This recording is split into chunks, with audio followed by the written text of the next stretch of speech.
விருப்பம் இல்லை, நான் பாடுறதும் இல்லை. பாட்டு எண்ணற்ற பாடல்கள் பாடி கிடக்க கண்ணதாசன், காமசரிப்பு, பட்டுக்கோட்டையாறு, உடுமலை நாராயணகவி, பாடலாசிரியர் கடைசி முத்துக்குமார் வரைக்கும் எந்த பாடலெல்லாம் கேட்கணுமோ அதையெல்லாம் விட்டுட்டான். பிறந்த உடனே தொட்டில போட்டு தாத்தா தாலாட்டு பாட்டு வச்சா.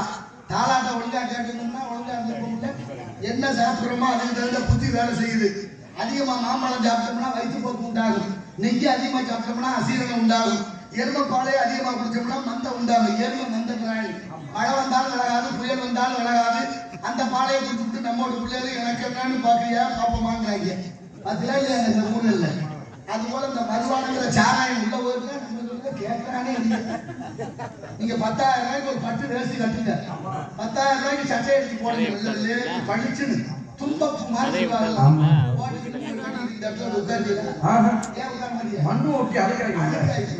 என்னதான் இருந்தாலும் ஒரு நாள் இல்ல ஒரு நாள் கிளிய போற துணிதான். ஆனாலும் உங்களை உட்கார விடாம எது தீர்மானிக்குது? துணி தீர்மானிக்குது.